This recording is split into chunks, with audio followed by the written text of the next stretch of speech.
A Gênese. As predições segundo o Espiritismo. Capítulo 17. As predições do Evangelho. Temas abordados. Ninguém é profeta em sua terra. Morte e paixão de Jesus. Perseguição aos apóstolos. Cidades impenitentes. Ruína do templo e de Jerusalém. Maldição contra os fariseus. Minhas palavras não passarão. A pedra angular. Parábola dos vinhateiros homicidas. Um só rebanho e um só pastor. Advento de Elias. Anunciação do Consolador. Segundo advento do Cristo. Sinais precursores. Vossos filhos e vossas filhas profetizarão. Juízo final. Ninguém é profeta em sua terra. Tendo vindo à sua terra natal, instruía-os nas sinagogas, de sorte que, tomados de espanto, diziam: de onde vieram essa sabedoria e esses milagres? Não é o filho daquele carpinteiro? Não se chama Maria, sua mãe e seus irmãos Tiago, José, Simão e Judas? Suas irmãs não se acham todas entre nós? De onde então me vêm todas essas coisas? E assim faziam dele objeto de escândalo. Mas Jesus lhes disse: um profeta só não é honrado em sua terra e na sua casa. E não fez lá muitos milagres devido à incredulidade deles. Mateus capítulo 13, versículos de 54 a 58. 2. Enunciou Jesus dessa forma uma verdade que se tornou provérbio, que é de todos os tempos e à qual se poderia dar maior amplitude, dizendo que ninguém é profeta em vida. Na linguagem usual, essa máxima se aplica ao crédito de que alguém goza entre os seus e entre aqueles em cujo seio vive, a confiança que lhes inspira pela superioridade do saber e da inteligência. Se ela sofre exceções, são raras estas e, em nenhum caso, absolutas. O princípio de tal verdade reside numa consequência natural da fraqueza humana e pode explicar-se deste modo. O hábito de se verem desde a infância em todas as circunstâncias ordinárias da vida estabelece entre os homens uma espécie de igualdade material que, muitas vezes, faz que a maioria deles se negue a reconhecer superioridade moral num de quem foram companheiros ou comensais, que saiu do mesmo meio que eles e cujas primeiras fraquezas todos testemunharam. Sofre-lhes orgulho com o terem de reconhecer o ascendente do outro. Quem quer que se eleve acima do nível comum está sempre em luta com ciúme e inveja. Os que se sentem incapazes de chegar à altura em que aquele se encontra esforçam-se para rebaixá-lo, por meio da difamação, da maledicência e da calúnia. Tanto mais forte gritam, quanto menores se acham, crendo que se engrandecem e o eclipsam pelo ruído que promovem. Tal foi e será a história da humanidade, enquanto os homens não houverem compreendido a sua natureza espiritual e alargado o seu horizonte moral. Por aí se vê que semelhante preconceito é próprio dos espíritos acanhados e vulgares, que tomam suas personalidades por ponto de aferição de tudo. Do outro lado, toda a gente, em geral, faz dos homens apenas conhecidos pelo espírito um ideal que cresce à medida que os tempos e os lugares se vão distanciando. Eles são como que despojados de todo o cunho de humanidade. Parece que não devem ter falado, nem sentido como os demais, que a linguagem de que usaram e seus pensamentos hão de ter ressoado constantemente no diapasão da sublimidade, sem se lembrarem, os que tal imaginam, que o espírito não poderia permanecer constantemente em estado de tensão e de perpétua superexcitação. No contato da vida privada, vê-se por demais que o homem material em nada se distingue do vulgo. O homem corpóreo, que os sentidos humanos percebem, quase que apaga o homem espiritual, do qual somente o espírito se percebe. De longe, apenas se veem os relâmpagos do gênio, de perto, vence as paradas do espírito. Depois da morte, nenhuma comparação mais sendo possível, unicamente o homem espiritual subsiste e tanto maior parece, quanto mais longínqua se torna a lembrança do homem corporal. É por isso que aqueles cuja passagem pela terra se assinalou por obras de real valor são mais apreciados depois de mortos do que quando vivos. São julgados com mais imparcialidade, porque, já tendo desaparecido os invejosos e os ciosos, cessaram os antagonismos pessoais. A posteridade é juiz desinteressado no apreciar a obra do Espírito, aceita sem entusiasmo cego, se é boa, e a rejeita sem rancor, se é má, abstraindo da individualidade que a produziu. Tanto menos podia Jesus escapar às consequências deste princípio, inerente à natureza humana, quanto pouco esclarecido era o meio em que ele vivia, meio esse constituído de criaturas votadas inteiramente à vida material. Nele, seus compatriotas apenas viam o filho do carpinteiro, o irmão de homens tão ignorantes quanto ele e, assim sendo, não percebiam que lhe dava superioridade e o investia do direito de o censurar, verificando então que a sua palavra tinha menos autoridade sobre os seus, que o desprezavam, do que sobre os estranhos, preferiu ir pregar para os que o escutavam e aos quais inspirava simpatia. Pode-se fazer ideia dos sentimentos que para com ele nutriam os que eram aparentados, pelo fato de que seus próprios irmãos, acompanhados de sua mãe, foram a uma reunião onde ele se encontrava, para deles se apoderarem, dizendo que perdera o juízo. Marcos, capítulo 3, versículos 20 e 21, 31 a 35, o Evangelho segundo o Espiritismo, capítulo 14. Assim, de um lado, os sacerdotes e os fariseus o acusavam de trabalhar pelo demônio, de outro, era taxado de louco pelos seus parentes mais próximos. Não é o que se dá em nossos dias com relação aos espíritas? E deverão estes queixar-se de que os seus concidadãos não os tratem melhor do que os de Jesus o tratavam? O que há de estranhável é que, no século XIX e no seio de nações civilizadas, se deu que, há 2000 anos, nada tinha de espantoso por parte de um povo ignorante. Morte e paixão de Jesus. 3. Após a cura do lunático, todos ficaram admirados do grande poder de Deus. E, estando todos presos de admiração pelo que Jesus fazia, disse-lhe a seus discípulos: guardai bem nos vossos corações o que vos vou dizer. O Filho do Homem tem que ser entregue às mãos dos homens. Eles, porém, não entendiam essa linguagem. Ela lhes era de tal modo oculta que nada compreendiam daquilo e temiam mesmo interrogá-lo a respeito. Lucas, capítulo 9, versículos 44 e 45. 4. A partir de então, começou Jesus a revelar a seus discípulos que tinha de ir a Jerusalém, que aí tinha de sofrer muito da parte dos senadores, dos escribas e dos príncipes dos sacerdotes, que tinha de ser morto e de ressuscitar ao terceiro dia. Mateus, capítulo 16, versículo 21. 5. Estando na Galileia, disse Jesus: o Filho do Homem tem que ser entregue às mãos dos homens. Estes lhe darão morte e ele ressuscitará ao terceiro dia, o que os afligiu extremamente. Mateus, capítulo 17, versículos 21 e 22. 6.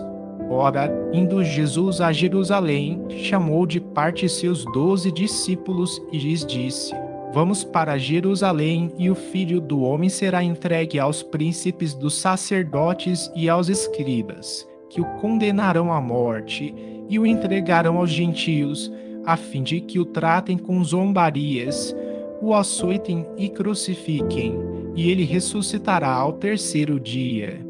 Mateus, capítulo 20, versículos de 17 a 19. 7. Em seguida, tomando de parte os 12 apóstolos, disse-lhes Jesus: Eis que vamos a Jerusalém, e tudo o que os profetas escreveram acerca do Filho do Homem vai cumprir-se, porquanto ele será entregue aos gentios. Zombarão dele, açoitá-lo-ão e escarrarão no rosto. Depois que o tiverem açoitado, matá-lo-ão, e ele ressuscitará ao terceiro dia. Mas eles nada compreenderam de tudo isso, aquela linguagem lhes era oculta e não entendiam o que ele lhes dizia. Lucas, capítulo 18, versículos 31 a 34. Feito. Ora, tendo concluído todos esses discursos, Jesus disse a seus discípulos: Sabeis que a Páscoa se fará daqui a 2 dias e que o Filho do Homem será entregue para ser crucificado. Ao mesmo tempo, os príncipes dos sacerdotes e os anciãos do povo se reuniram na corte do sumo sacerdote chamado Caifás e entraram a consultar-se mutuamente, à procura de um meio de se apoderarem habilmente de Jesus e de fazê-lo morrer. Diziam: é absolutamente necessário que não seja durante a festa, para que não se levante qualquer tumulto no seio do povo. Mateus, capítulo 26, versículos de 1 a 5. 9. No mesmo dia, alguns fariseus vieram dizer-lhe: Vai-te, sai deste lugar, pois Herodes quer dar-te a morte. Ele respondeu: E de dizer a essa raposa: Ainda tenho que expulsar os demônios e restituir a saúde aos doentes, hoje e amanhã, no terceiro dia, serei consumado. Lucas, capítulo 13, versículos 31 e 32. Perseguição aos apóstolos. 10. Guardai-vos dos homens, porquanto eles vos farão comparecer nas suas assembleias e vos farão açoitar nas suas sinagogas, e sereis apresentados, por minha causa, aos governadores e aos reis, para lhes servir de testemunhas, bem como às nações. Mateus, capítulo 10, versículos de 17 e 18. 11.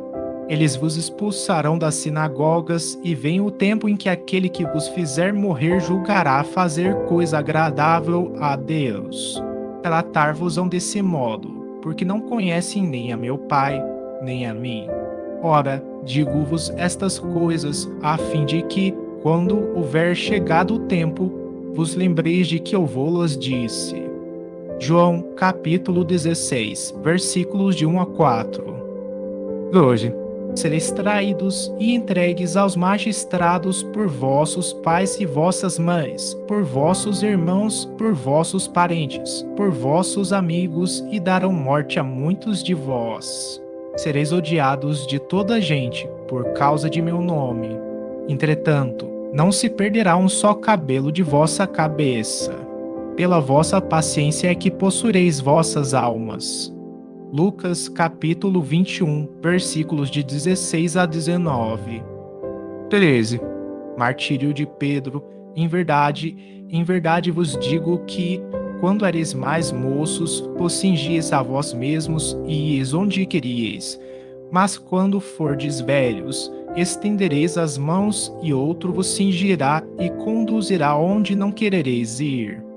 Ora, ele dizia isso para assinalar de que morte Pedro havia de glorificar a Deus. João, capítulo 21, versículos 18 e 19. Cidades impenitentes. 14. Começou então a reprochar as cidades onde fizera muitos milagres, por não terem feito penitência. Ai de ti, Corazim, ai de ti, Betsaida, porque se os milagres que foram feitos dentro de vós tivessem sido feitos em Tiro e em Sidom, há muito tempo teriam elas feito penitência com saco e cinzas. Declaro-vos por isso que, no dia do juízo, Tiro e Sidom serão tratadas menos rigorosamente do que vós. E tu, Cafarnaum, elevar-te-á sempre até ao céu, serás abaixada até ao fundo do inferno. Porque se os milagres que foram feitos dentro de ti houvessem sido feitos em Sodoma, esta ainda talvez subsistisse hoje. Declaro-te por isso que, no dia do julgamento, a cidade de Sodoma será tratada menos rigorosamente do que tu. Mateus, capítulo 11, versículos de 20 a 24. Ruína do templo e de Jerusalém. 15. Quando Jesus saiu do templo para ir embora, seus discípulos se acercaram dele para lhe fazerem notar a estrutura e a grandeza daquele edifício. Ele, porém, lhes disse: Vedes todas estas construções? Digo-vos, em verdade, que serão de tal maneira destruídas, que não ficará pedra sobre pedra. Mateus, capítulo 24, versículos 1 e 2. 16. Em seguida, tendo chegado perto de Jerusalém, contemplando a cidade, ele chorou por ela, dizendo: se, ao menos neste dia que ainda te é concedido, reconhecesses aquele que te pode proporcionar paz. Mas, agora, tudo isto se acha oculto aos teus olhos. Tempo virá, pois, para ti, desgraçada, em que teus inimigos te cercarão de trincheiras, te encerrarão e apertarão de todos os lados, em que te deitarão por terra, a ti e aos teus filhos que estão dentro de ti, e não te deixarão pedra sobre pedra, porque não reconheceste o tempo em que Deus te visitou. Lucas, capítulo 19, versículos de 41 a 44. 17. Entretanto, é preciso que eu continue a andar hoje e amanhã e o dia seguinte, porquanto necessário é que nenhum profeta sofra a morte noutra parte, que não em Jerusalém. Jerusalém, Jerusalém, e matas os profetas e apedrejas os que te são enviados. Quantas vezes he querido reunir teus filhos, como uma galinha reúne sob as asas seus pintinhos, e não quiseste. Aproxima-se o tempo em que vossa casa ficará deserta. Ora, eu, em verdade, vos digo que doravante não me tornareis a ver, até que digais: Bendito seja o que vem em nome do Senhor. Lucas, capítulo 13, versículos de 33 a 35. 18. Quando virdes um exército cercando Jerusalém, sabei que está próxima a sua destruição. Fujam para as montanhas os que estiverem na Judéia, retirem-se os que estiverem dentro dela, e nela não entrem os que estiverem na região circunvizinha. Porquanto esses dias serão os da vingança, a fim de que se cumpra tudo o que está na Escritura. Ai das que estiverem grávidas nesses dias, visto que este país será acabrunhado de males, e a cólera do céu cairá sobre este povo. Serão passados a fio de espada, serão levados em cativeiro para todas as nações, e Jerusalém será calcada aos pés pelos gentios, até que se haja preenchido o tempo das nações. Lucas, capítulo 21, versículos de 20 a 24. 19. Jesus, avançando para o suplício, ora acompanhava a grande multidão de povo e de mulheres a bater nos peitos e a chorar.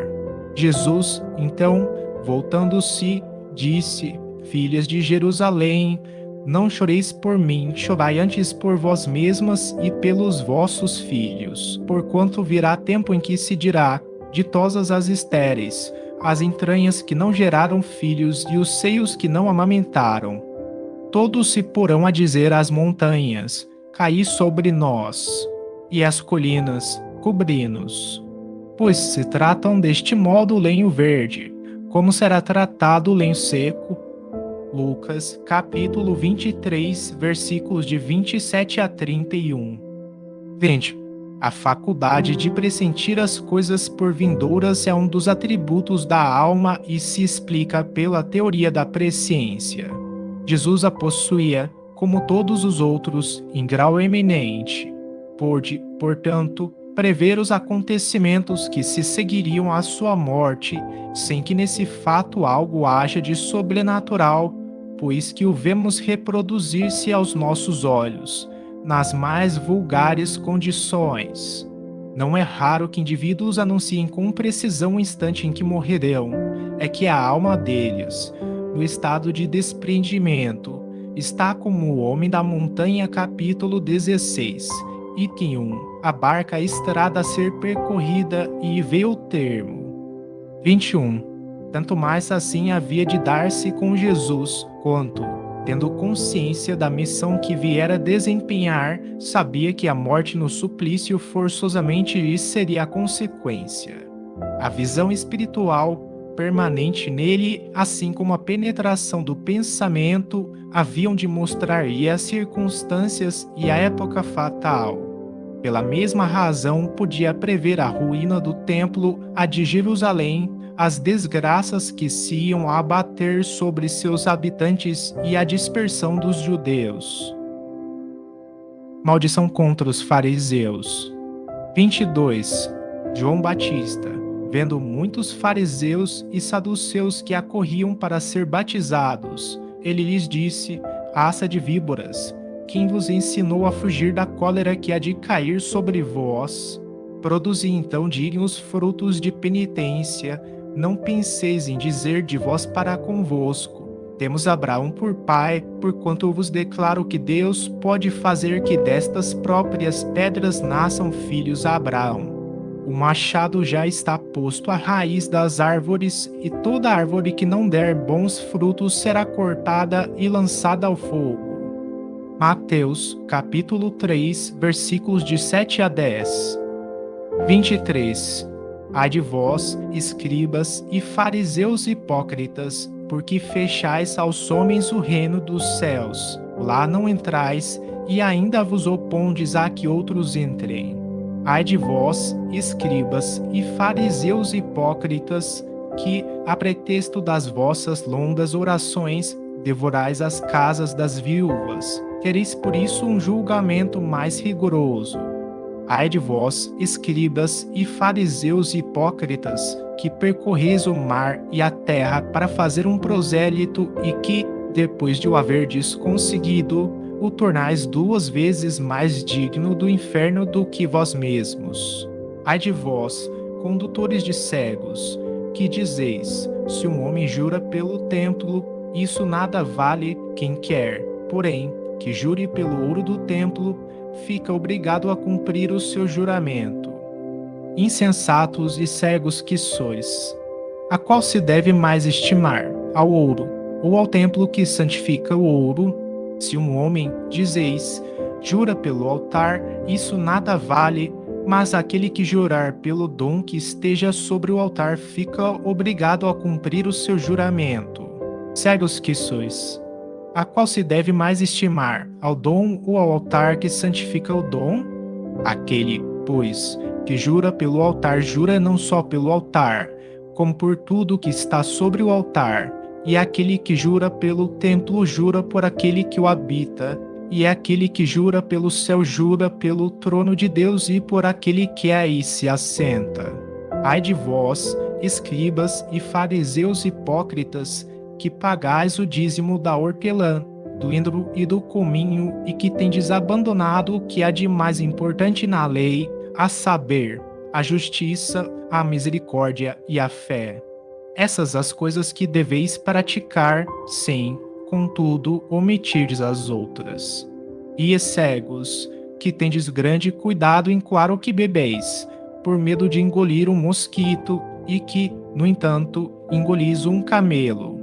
Ai de vós, escribas e fariseus hipócritas, que limpais por fora o copo e o prato, e que estáis por dentro cheios de rapina e impureza. Fariseus cegos, limpai primeiro o interior do copo e do prato, a fim de que também o exterior fique limpo. Ai de vós, escribas e fariseus hipócritas, que vos assemelhais a sepulcros caiados, que por fora parecem belos aos olhos dos homens, mas que, por dentro, estão cheios de ossadas de mortos e de toda espécie de podridão. Assim, por fora pareceis justos, enquanto que por dentro estáis cheios de hipocrisia e de iniquidade. Ai de vós, escribas e fariseus hipócritas, que erigis túmulos aos profetas e adornais os monumentos dos justos, e que dizeis: Se existíssemos no tempo de nossos pais, não nos teríamos associado a eles para derramar o sangue dos profetas. Acabais, pois, assim, de encher a medida de vossos pais. Serpentes, raça de víboras, como podereis evitar a condenação ao inferno? Eis que vou enviar-vos profetas, homens de sabedoria e escribas, e matareis a uns, crucificareis a outros, e a outros açoitareis nas vossas sinagogas, e os perseguireis de cidade em cidade, a fim de que recaia sobre vós todo o sangue inocente que ha sido derramado na terra, desde o sangue de Abel, o justo, até o de Zacarias, filho de Baraquias, que matastes entre o templo e o altar. Digo-vos, em verdade, que tudo isso virá a recair sobre esta raça que existe hoje. Mateus, capítulo 23, versículos de 13 a 36. Minhas palavras não passarão. 24. Então, aproximando-se dele, seus discípulos lhe disseram: Sabes que, ouvindo o que acabaste de dizer, os fariseus se escandalizaram? Ele respondeu: Toda planta que meu Pai Celestial não plantou será arrancada. Deixa-os, são cegos a conduzir cegos. Se um cego guia outro cego, cairão ambos no barranco. Mateus, capítulo 15, versículos de 12 a 14. 25. O céu e a terra passarão, mas as minhas palavras não passarão. Mateus, capítulo 24, versículo 35. 26. As palavras de Jesus não passarão, porque serão verdadeiras em todos os tempos. Será eterno o seu código de moral, porque consagra as condições do bem que conduz o homem ao seu destino eterno. Mas terão as suas palavras chegado até nós puras de toda a ganga e de falsas interpretações? Aprenderam-lhes o espírito todas as seitas cristãs? Nenhuma as terá desviado do verdadeiro sentido, em consequência dos preconceitos e da ignorância das leis da natureza? Nenhuma as transformou em instrumento de dominação para servir às suas ambições e aos seus interesses materiais, em degrau, não para se elevar ao céu, mas para elevar-se na terra? Terão todas adotado como regra de proceder a prática das virtudes, prática da qual fez Jesus condição expressa de salvação? Estarão todas isentas das apóstrofes que ele dirigiu aos fariseus de seu tempo? Todas, finalmente, serão, assim em teoria, como na prática, expressão pura da sua doutrina? Sendo uma só e única, a verdade não pode achar-se contida em afirmações contrárias e Jesus não pretendeu imprimir duplo sentido às suas palavras. Se, pois, as diferentes seitas se contradizem, se umas consideram verdadeiro o que outras condenam como heresias, impossível é que todas estejam com a verdade. Se todas houvessem aprendido o sentido verdadeiro do ensino evangélico, todas se teriam encontrado no mesmo terreno e não existiriam seitas. O que não passará é o verdadeiro sentido das palavras de Jesus, o que passará é o que os homens construíram sobre o sentido falso que deram a essas mesmas palavras. Tendo por missão transmitir aos homens o pensamento de Deus, somente a sua doutrina, em toda a pureza, pode exprimir esse pensamento. Por isso foi que ele disse: Toda planta que meu Pai Celestial não plantou será arrancada. A pedra angular. 27. Não lestes jamais isto nas Escrituras. A pedra que os edificadores rejeitaram se tornou a principal pedra do ângulo.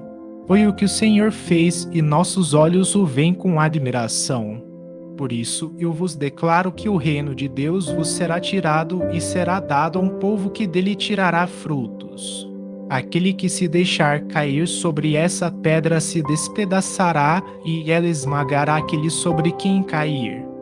Tendo ouvido de Jesus essas palavras, os príncipes dos sacerdotes reconheceram que era deles que o mesmo Jesus falava. Quiseram então apoderar-se dele, mas tiveram medo do povo que o considerava um profeta. Mateus capítulo 21, versículos de 42 a 46. 28. A palavra de Jesus se tornou a pedra angular, isto é, a pedra de consolidação do novo edifício da fé, erguido sobre as ruínas do antigo. Havendo os judeus, os príncipes dos sacerdotes e os fariseus rejeitado essa pedra, ela os esmagou, do mesmo modo que esmagará os que, depois, a desconheceram ou lhe desfiguraram o sentido em prol de suas ambições. Parábola dos vinhateiros homicidas. 29.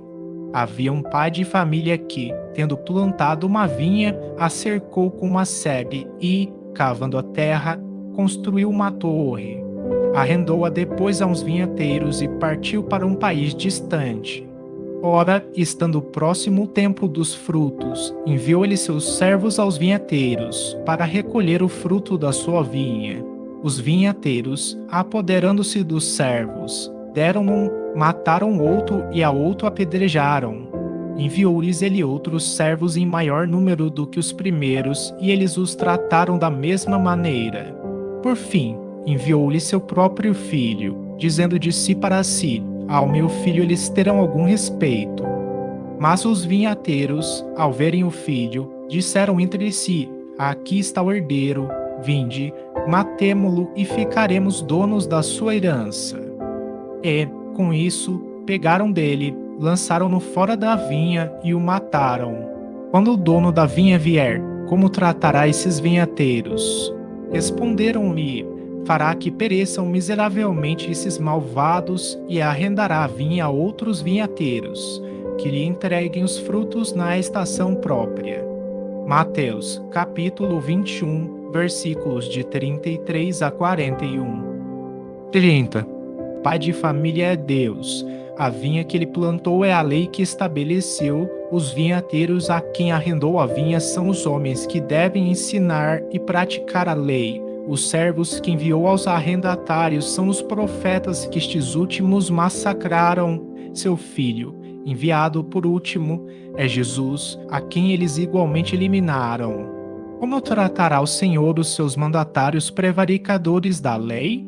Tratá-los-á como seus enviados foram por eles tratados, e chamará outros arrendatários que lhe prestem melhores contas de sua propriedade e do proceder do seu rebanho.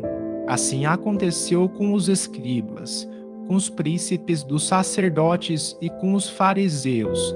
Assim será, quando ele vier de novo pedir a cada um contas do que fez da sua doutrina. Retirará toda a autoridade ao que dela houver abusado, porquanto ele quer que seu campo seja administrado de acordo com a sua vontade.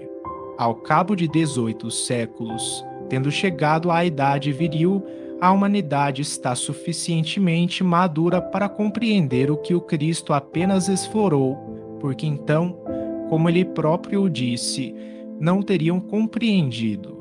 Ora, a que resultado chegaram os que, durante esse longo período, tiveram a seu cargo a educação religiosa da mesma humanidade, ao de verem que a indiferença sucedeu à fé e que a incredulidade se alçou em doutrina. Em nenhuma outra época, com efeito, o ceticismo e o espírito de negação estiveram mais espalhados em todas as classes da sociedade.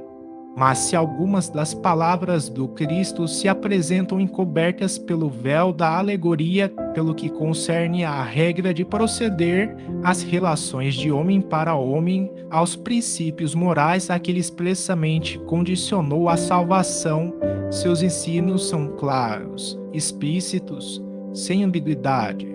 O Evangelho segundo o Espiritismo, capítulo 15.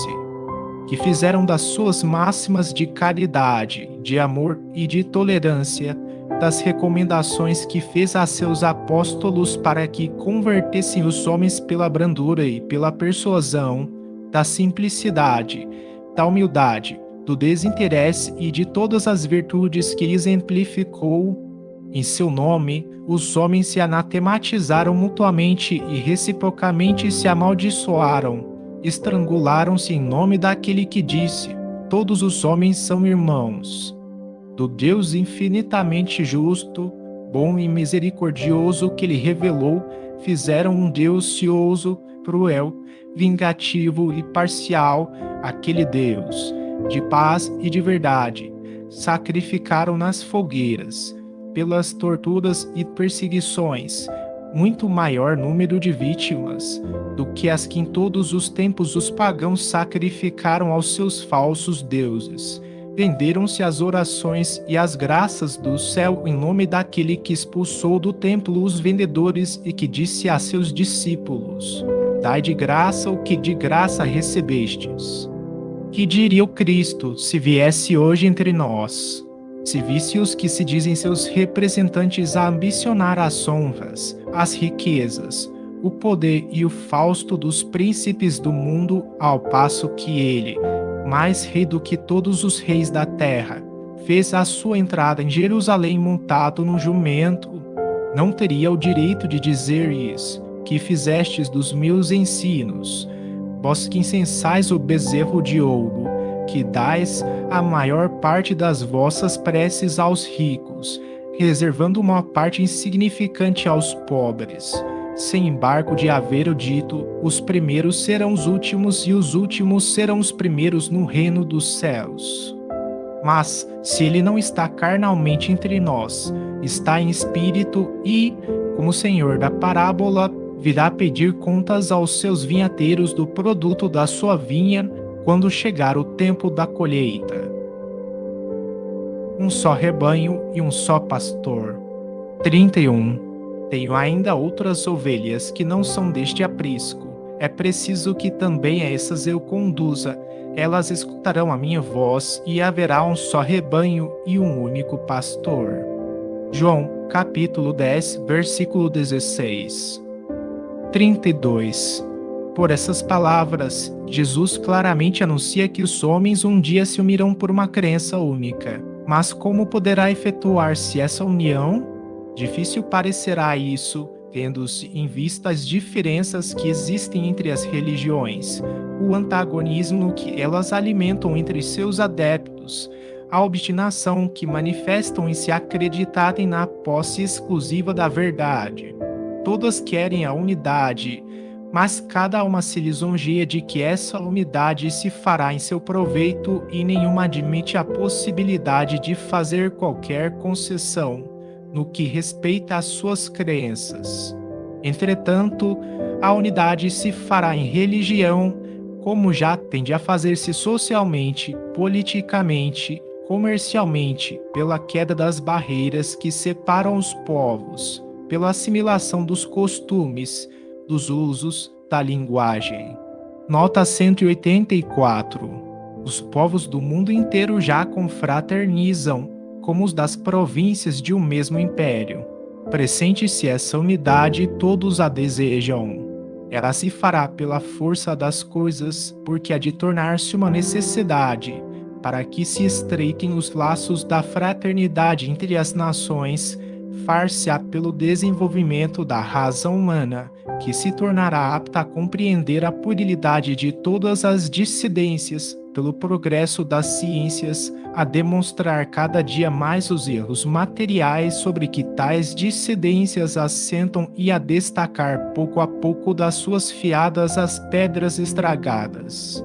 Demolindo nas religiões o que é a obra dos homens e fruto de sua ignorância das leis da natureza, a ciência não poderá destruir, malgrado a opinião de alguns, o que é obra de Deus e eterna verdade. Nota 184. Kardec pressentia a supressão das barreiras linguísticas 20 anos antes do aparecimento do Esperanto, quando Zamenhof tinha somente 7 anos. Hoje a profecia se cumpre sob nossos olhos com o progresso constante do Esperanto. Afastando os acessórios, ela prepara as vias para a unidade.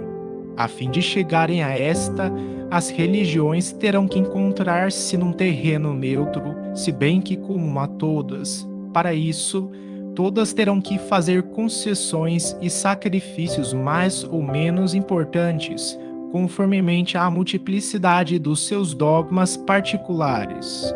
Mas, em virtude do processo de mutabilidade que todas professam, a iniciativa das concessões não poderá partir do campo oficial, em lugar de tomarem no alto ponto de partida, tomá-lo ou embaixo por iniciativa individual.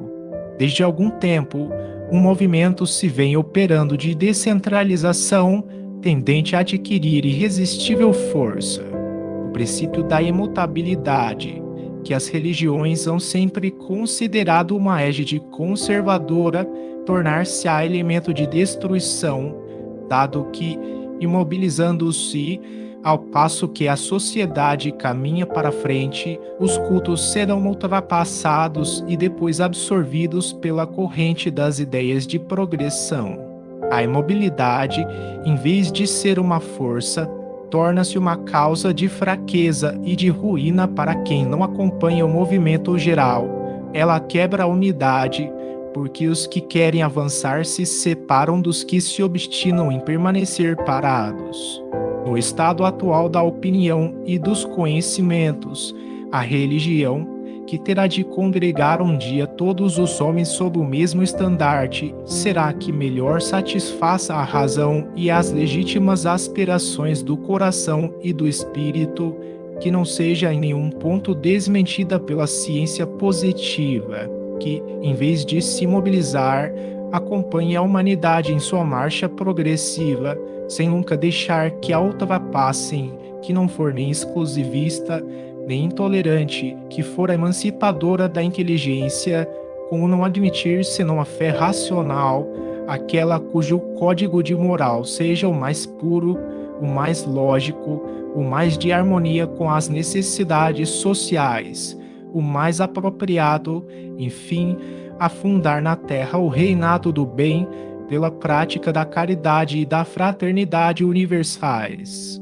O que alimenta o antagonismo entre as religiões é a ideia, generalizada por todas elas, de que cada uma tem o seu Deus particular e a pretensão de que este é o único verdadeiro e o mais poderoso, em luta constante com os deuses dos outros cultos e ocupado em lhes combater a influência. Quando elas se houverem convencido de que só existe um Deus no universo e que, em definitiva, ele é o mesmo que elas adoram sob os nomes de Jeová, Alá ou Deus, quando se puserem de acordo sobre os atributos essenciais da divindade, compreenderão que, sendo um único ser, uma única tem que ser a vontade suprema, estender-se as mãos umas às outras, como os servidores de um mesmo mestre e os filhos de um mesmo pai, e, assim, grande passo terão dado para a unidade. Advento de Elias 33. Então, seus discípulos lhe perguntaram: por que, pois, dizem os escribas ser preciso que antes venha Elias? Jesus lhes respondeu: é certo que Elias tem de vir e que restabelecerá todas as coisas. Mas eu vos declaro que Elias já veio e eles não conheceram, antes o trataram como lhes aprouve. É assim que farão morrer o Filho do Homem. Então, seus discípulos compreenderam que era de João Batista que ele lhes falara. Mateus, capítulo 17, versículos de 10 a 13. 34. Elias já voltara na pessoa de João Batista. Seu novo advento é anunciado de modo explícito. Ora, como ele não pode voltar senão tomando um novo corpo, aí temos a consagração formal do princípio da pluralidade das existências. O Evangelho segundo o Espiritismo, capítulo 4, item 10. Anunciação do Consolador. 35. Se me amais, guardai os meus mandamentos, e eu pedirei a meu Pai, e ele vos enviará outro Consolador, a fim de que fique eternamente convosco, o Espírito de verdade que o mundo não pode receber, porque não o vê, vós, porém, o conhecereis, porque permanecerá convosco e estará em vós.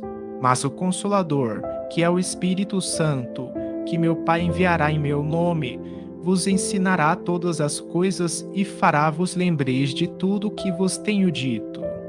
João capítulo 14, versículos de 15 a 17 e 26. O Evangelho segundo o Espiritismo, capítulo 6.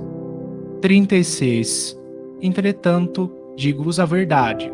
Convém que eu me vá, porquanto, se eu não me for, o Consolador não vos virá. Eu, porém, me vou e vou-lo enviarei. E, quando ele vier, convencerá o mundo no que respeita ao pecado, à justiça e ao juízo. No que respeita ao pecado, por não terem acreditado em mim. No que respeita à justiça, porque me vou para meu Pai e não mais me vereis. No que respeita ao juízo, porque já está julgado o príncipe deste mundo. Tenho ainda muitas coisas a dizer-vos, mas presentemente não as podeis suportar. Quando vier esse Espírito de verdade, ele vos ensinará toda a verdade, porquanto não falará de si mesmo, mas dirá tudo o que tem escutado e vos anunciará as coisas por vindouras. Ele me glorificará, porque receberá do que está em mim e vô-lo anunciará. João capítulo 16, versículos de 7 a 14. 37. Esta predição, não a contestar, é uma das mais importantes, do ponto de vista religioso, porquanto comprova, sem a possibilidade do menor equívoco, que Jesus não disse tudo o que tinha a dizer, pela razão de que não teriam compreendido nem mesmo seus apóstolos, visto que a eles é que o Mestre se dirigia. Se isso houvesse dado instruções secretas, os evangelhos fariam referência a tais instruções. Ora, desde que ele não disse tudo a seus apóstolos, os sucessores destes não terão podido saber mais do que eles. Com relação ao que foi dito, ter-se-ão possivelmente enganado. Quanto ao sentido das palavras do Senhor, ou dado interpretação falsa aos seus pensamentos, muitas vezes velado sob a forma parabólica. As religiões que se fundaram no Evangelho não podem, pois, dizer-se possuidoras de toda a verdade, porquanto ele, Jesus, reservou para si a completação ulterior de seus ensinamentos. O princípio da imutabilidade em que elas se firmam constitui um desmentido às próprias palavras do Cristo. Sob o nome de Consolador e de Espírito de Verdade, Jesus anunciou a vinda daquele que havia de ensinar todas as coisas e de lembrar o que ele dissera. Logo, não estava completo o seu ensino. E, ao demais, prevê não só que ficaria esquecido, como também que seria desvirtuado o que por ele fora dito, visto que o Espírito de verdade viria tudo lembrar e, de combinação com Elias, restabelecer todas as coisas, isto é, pô-las de acordo com o verdadeiro pensamento de seus ensinos. 38. Quando terá de vir esse novo revelador, é evidente que se, na época em que Jesus falava, os homens não se achavam em estado de compreender as coisas que lhe restavam a dizer, não seria em alguns anos apenas que poderiam adquirir as luzes necessárias a entendê-las. Para a inteligência de certas partes do Evangelho, excluídos os preceitos morais, faziam-se mister conhecimentos que só o progresso das ciências facultaria e que tinham de ser obra do tempo e de muitas gerações. Se, portanto, o novo Messias tivesse vindo pouco tempo depois do Cristo, houvera encontrado o terreno ainda nas mesmas condições e não teria feito mais do que o mesmo Cristo. Ora, desde aquela época até os nossos dias, nenhuma grande revelação se produziu que haja completado o Evangelho e elucidado suas partes obscuras, indício seguro de que o enviado ainda não aparecera. 39. Qual deverá ser esse enviado? Dizendo: pedirei a meu Pai e ele vos enviará outro Consolador. Jesus claramente indica que esse Consolador não seria ele, pois, do contrário, dissera: voltarei a completar o que vos tenho ensinado. Não só tal não disse, como acrescentou: a fim de que fique eternamente convosco e ele estará em vós. Esta proposição não poderia referir-se a uma individualidade encarnada, visto que não poderia ficar eternamente conosco, nem, ainda menos, estar em nós. Compreendemo-la, porém, muito bem com referência a uma doutrina, a qual, com efeito, quando a tenhamos assimilado, poderá estar eternamente em nós. O Consolador é, pois, segundo o pensamento de Jesus, a personificação de uma doutrina soberanamente consoladora, cujo inspirador há de ser o Espírito de verdade. 40. O Espiritismo realiza, como ficou demonstrado capítulo 1, item 30, todas as condições do Consolador que Jesus prometeu. Não é uma doutrina individual, nem de concepção humana, ninguém pode dizer-se seu criador. É fruto do ensino coletivo dos espíritos, ensino a que preside o Espírito de verdade. Nada suprime do Evangelho, antes o completa e elucida. Com auxílio das novas leis que revela, conjugadas essas leis às que a ciência já descobrira, faz-se compreender o que era ininteligível e se admita a possibilidade daquilo que a incredulidade considerava inadmissível. Teve precursores e profetas que pressentiram a vinda. Pela sua força moralizadora, ele prepara o reinado do bem na terra. A doutrina de Moisés, incompleta, ficou circunscrita ao povo judeu, a de Jesus, mais completa, se espalhou por toda a terra mediante o cristianismo, mas não converteu a todos. O espiritismo, ainda mais completo, com raízes em todas as crenças, converterá a humanidade. Nota 185.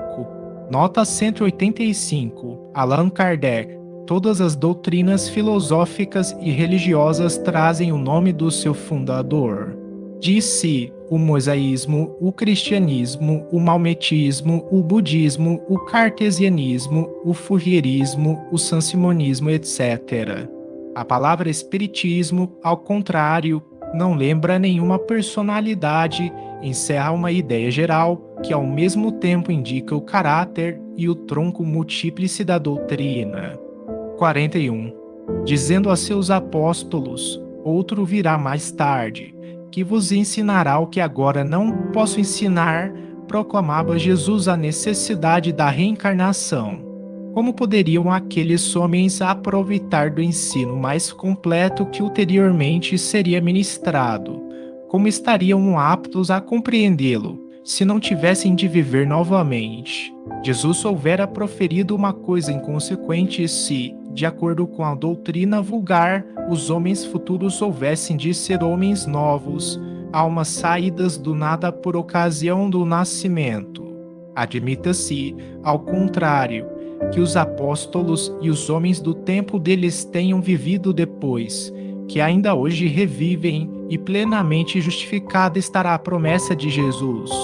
Tendo se desenvolvido ao contato do progresso social, a inteligência deles pode presentemente comportar o que então não podia. Sem a reencarnação, a promessa de Jesus fora ilusória. 42.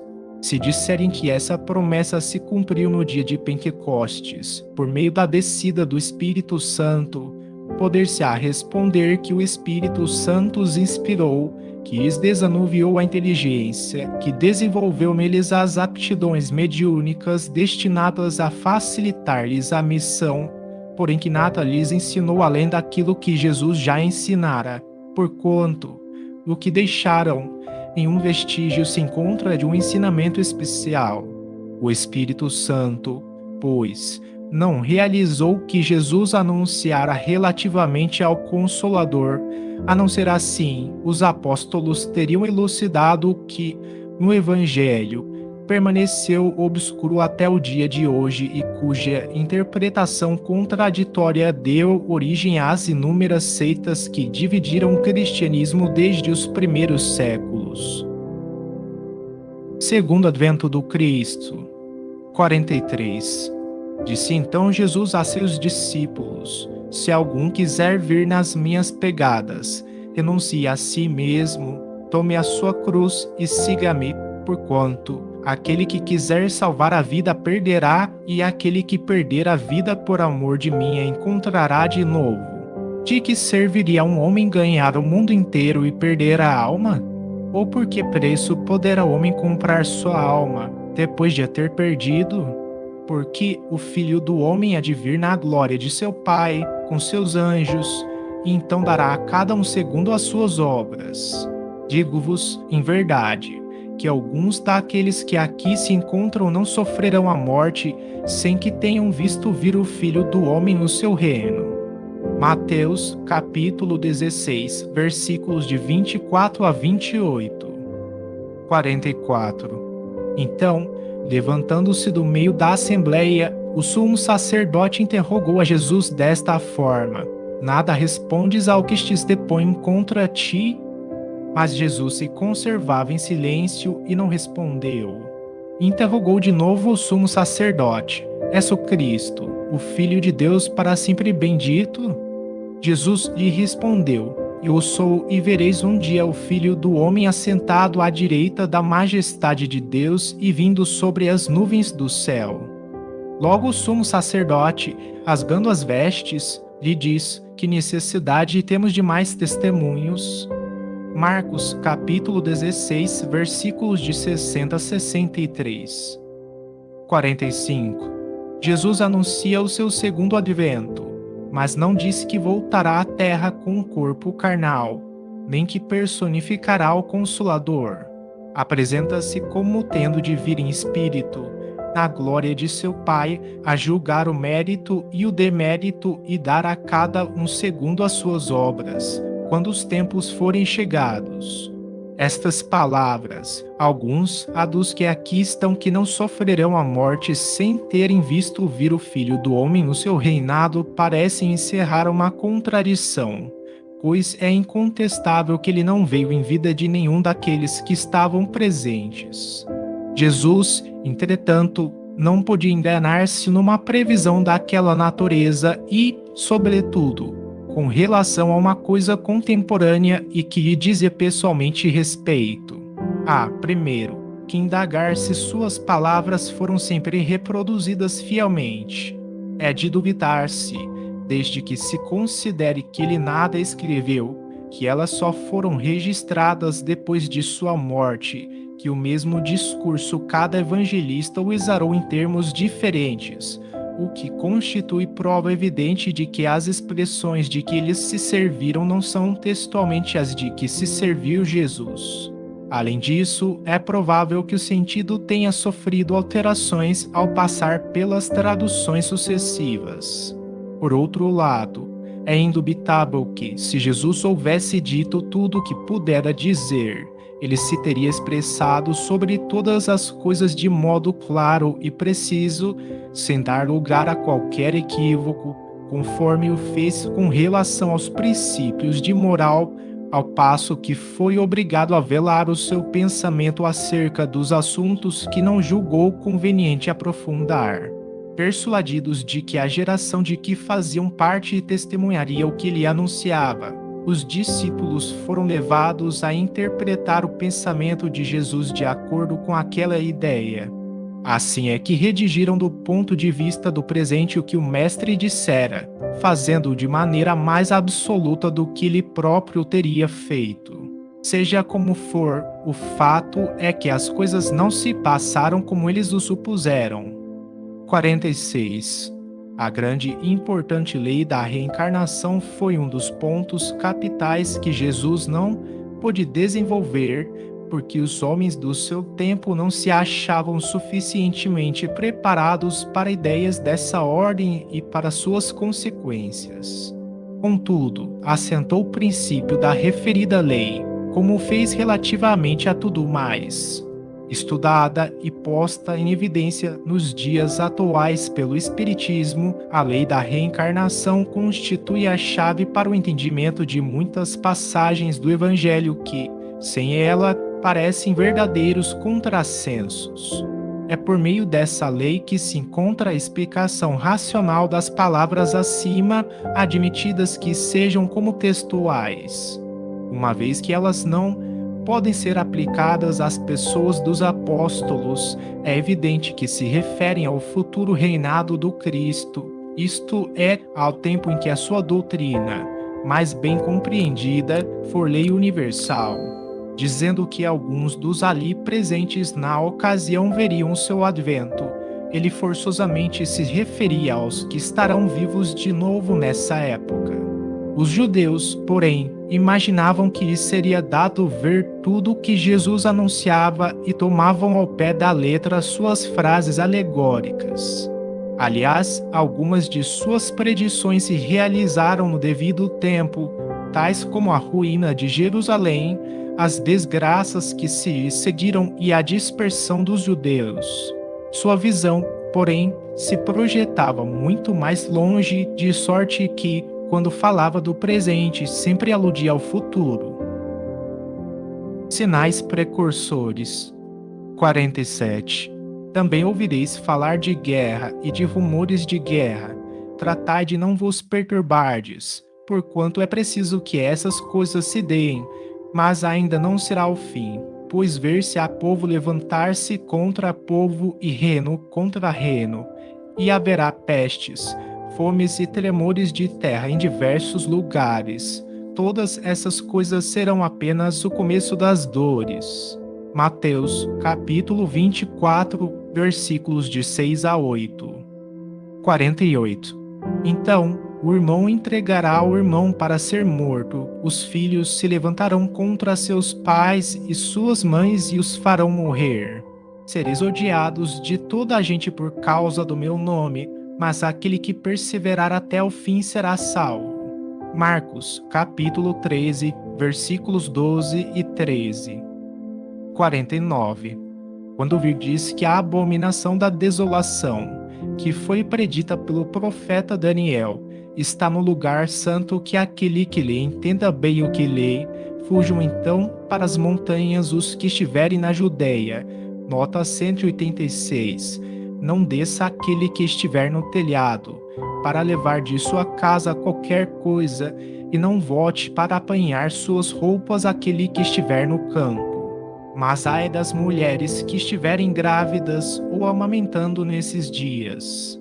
Pedi a Deus que a vossa fuga não se dê durante o inverno, nem em dia de sábado, porquanto a aflição desse tempo será tão grande, como ainda não houve igual desde o começo do mundo até o presente, e como nunca mais haverá.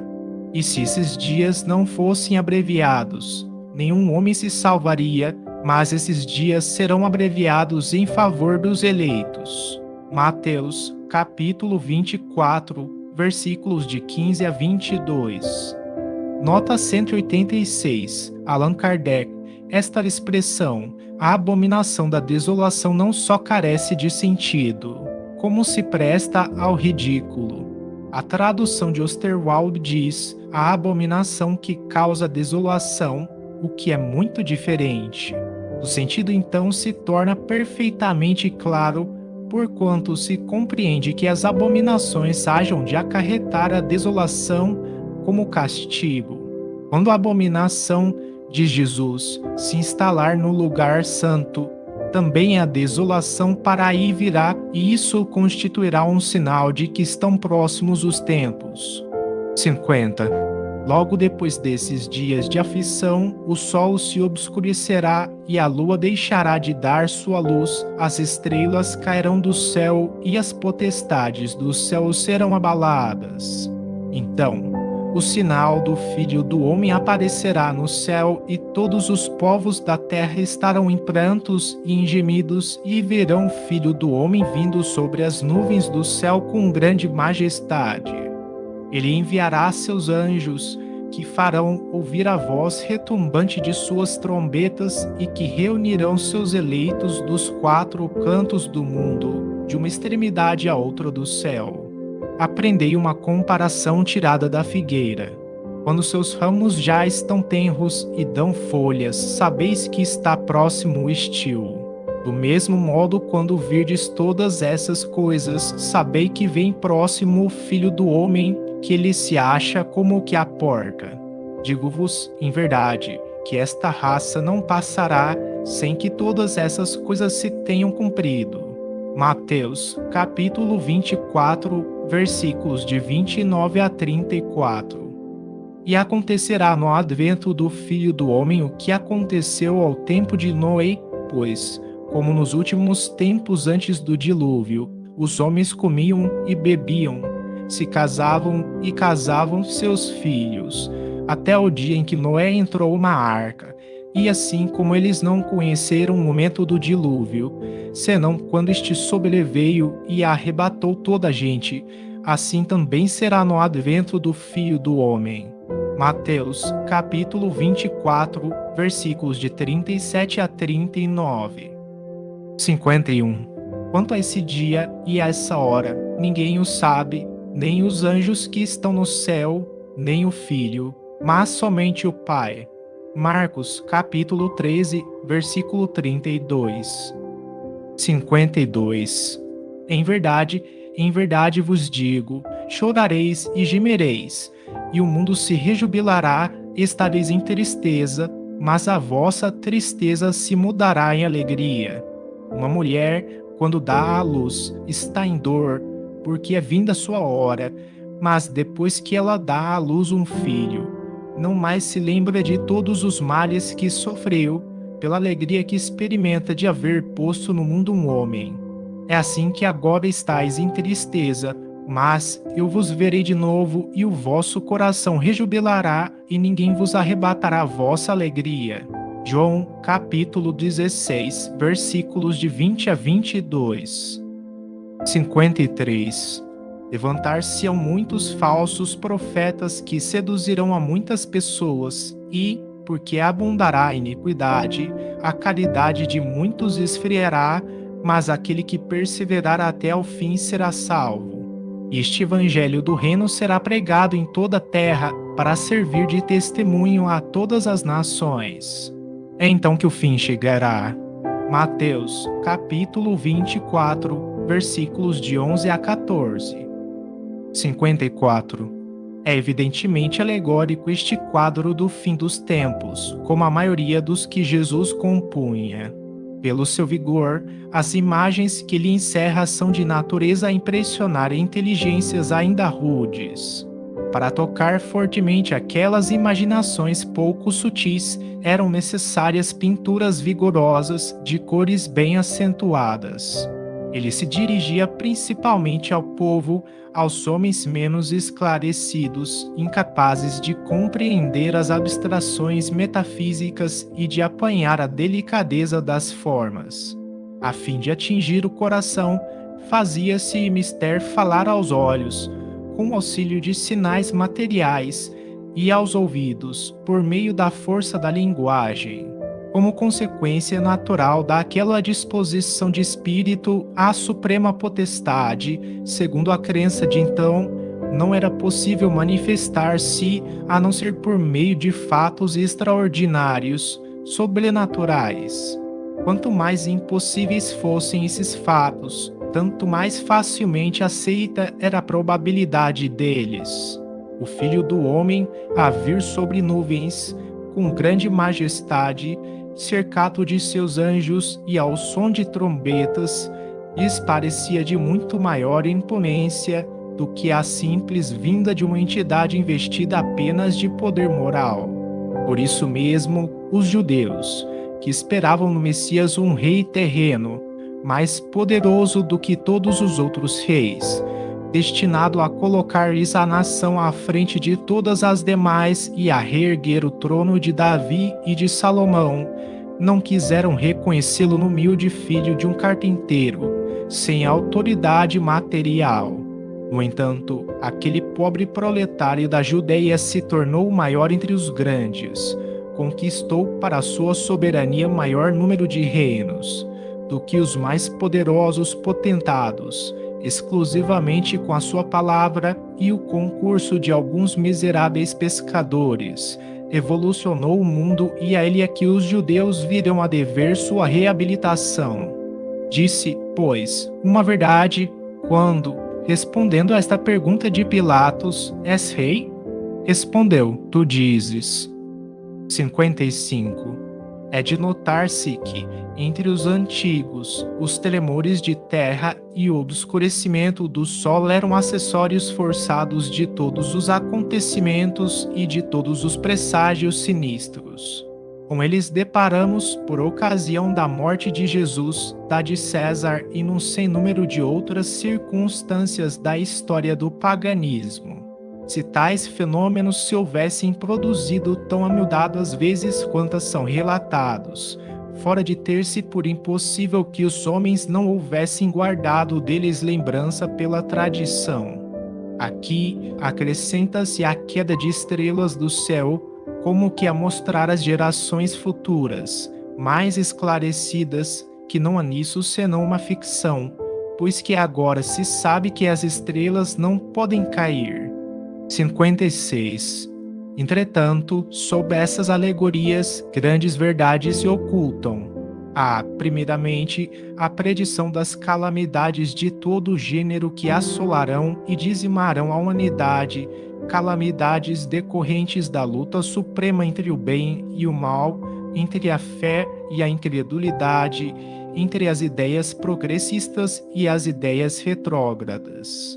Há, em segundo lugar, a da difusão por toda a terra do Evangelho restaurado na sua pureza primitiva. Depois, a do reinado do bem, que será o da paz e da fraternidade universais, a derivar do código de moral evangélica, posto em prática por todos os povos. Será verdadeiramente o reino de Jesus, pois que ele presidirá a sua implantação, passando os homens a viver sob a égide da sua lei. Será o reinado da felicidade, porquanto diz ele que, depois dos dias de aflição, virão os de alegria. 57. Quando sucederão tais coisas?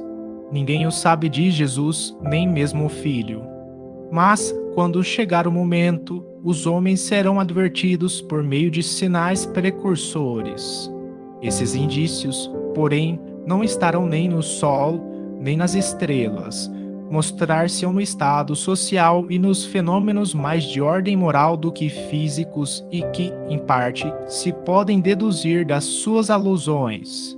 É indubitável que aquela mutação não poderia operar-se em vida dos apóstolos, pois, do contrário, Jesus não lhe desconheceria o momento. Aliás, semelhante transformação não era possível se desse dentro de apenas alguns anos.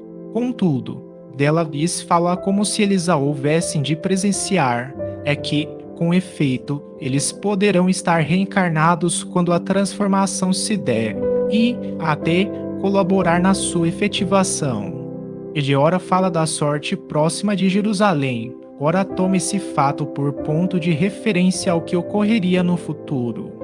58. Será que, predizendo a sua segunda vinda, era o fim do mundo que Jesus anunciava, dizendo: quando o evangelho for pregado por toda a terra, então é que virá o fim? Não é racional se suponha que Deus destrua o mundo precisamente quando ele entre no caminho do progresso moral, pela prática dos ensinos evangélicos. Nada, aliás, nas palavras do Cristo, indica uma destruição universal que, em tais condições, não se justificaria, devendo a prática geral do Evangelho determinar grande melhora no estado moral dos homens. Ela, por isso mesmo, trará o reinado do bem e acarretará a queda do mal. Égodo, pois, o fim do mundo velho, do mundo governado pelos preconceitos, pelo orgulho, pelo egoísmo, pelo fanatismo, pela incredulidade, pela cupidez, por todas as paixões pecaminosas que o Cristo aludia ao dizer: quando o evangelho for pregado por toda a terra, então é que virá o fim. Esse fim, porém, para chegar, ocasionaria uma luta, e é dessa luta que advirão os males por ele previstos. Vossos filhos e vossas filhas profetizarão. 59. Nos últimos tempos, diz o Senhor, espalharei do meu espírito por sobre toda a carne, vossos filhos e vossas filhas profetizarão, vossos jovens terão visões e vossos velhos terão sonhos. Nesses dias espalharei do meu espírito sobre os meus servidores e servidoras, e eles profetizarão. Atos capítulo 2, versículos 17 e 18, Joel capítulo 2, versículos 28 e 29. 60.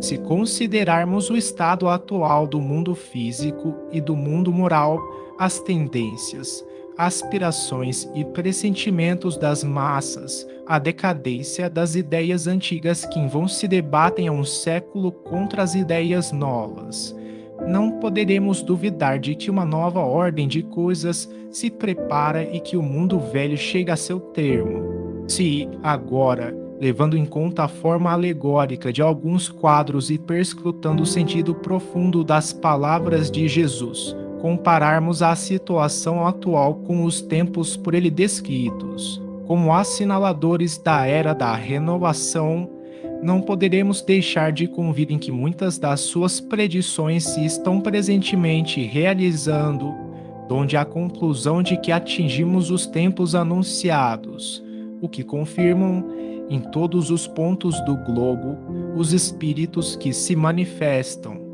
61.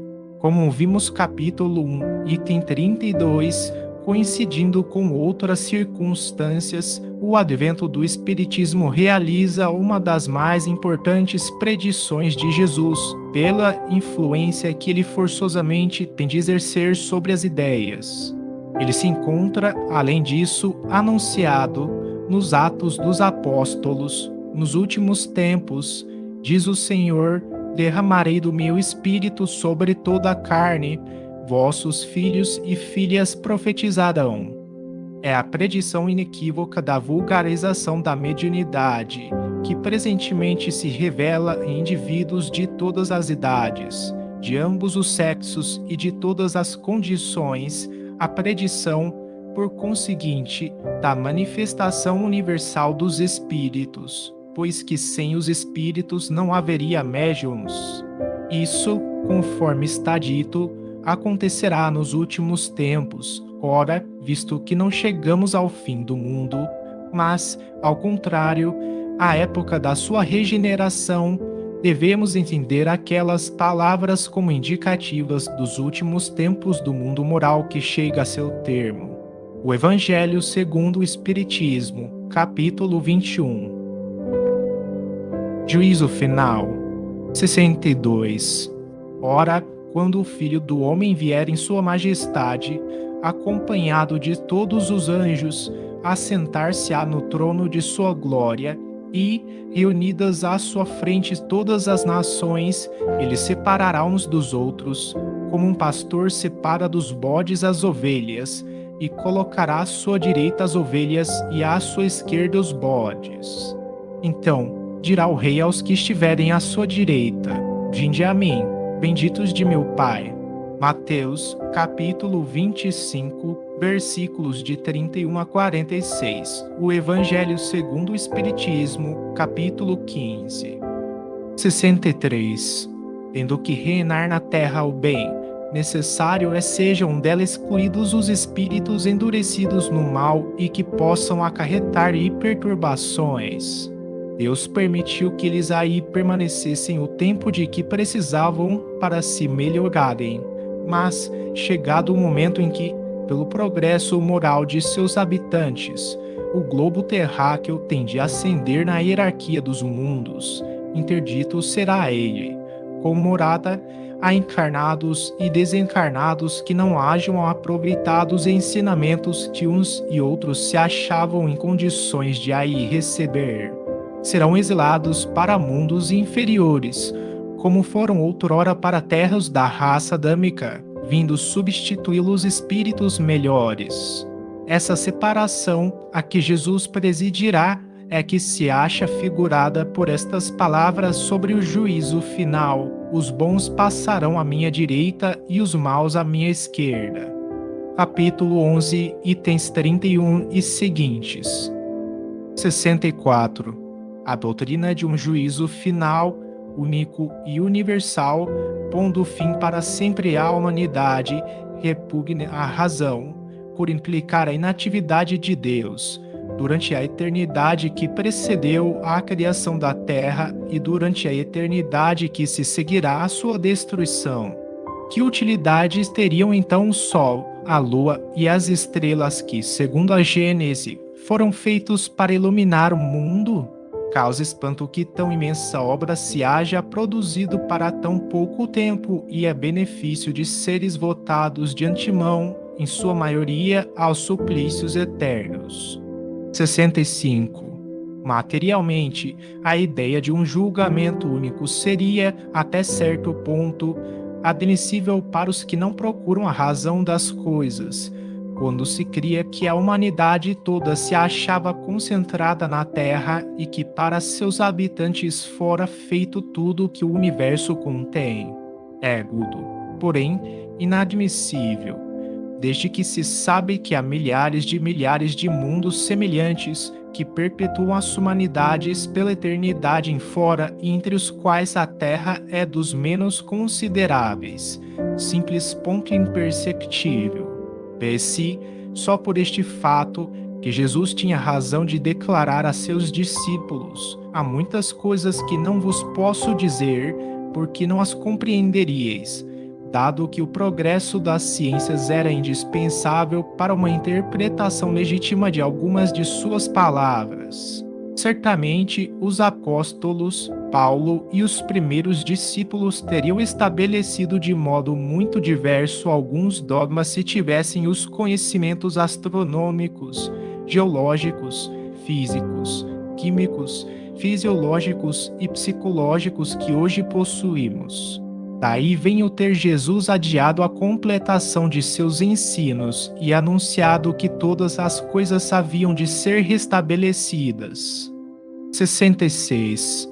Moralmente, um juízo definitivo e sem apelação não se concilia com a bondade infinita do Criador, que Jesus nos apresenta de contínuo como um bom pai, que deixa sempre aberta uma senda para o arrependimento e que está pronto sempre a estender os braços ao filho pródigo. Se Jesus entendesse o juízo naquele sentido, desmentiria suas próprias palavras. Além disso, se o juízo final houvesse de apanhar de improviso os homens, em meio de seus trabalhos ordinários, e grávidas as mulheres, caberia perguntar-se com que fim Deus, que não faz coisa alguma inútil ou injusta, faria nascessem crianças e criaria almas novas naquele momento supremo, no termo fatal da humanidade. Seria para submetê-las a julgamento logo ao saírem do ventre materno, antes de terem consciência de si mesmas, quando, a outros, milhares de anos foram concedidos para se inteirarem do que respeita à própria individualidade. Para que lado, direito ou esquerdo, iriam essas almas, que ainda não são nem boas nem más e para as quais, no entanto, todos os caminhos de ulterior progresso se encontrariam desde então fechados, visto que a humanidade não mais existiria? Capítulo 2, item 19. Conservem-nas os que se contentam com semelhantes crenças. Estão no seu direito e ninguém nada tem que dizer a isso, mas não achem mal que nem toda a gente partilhe delas. 67.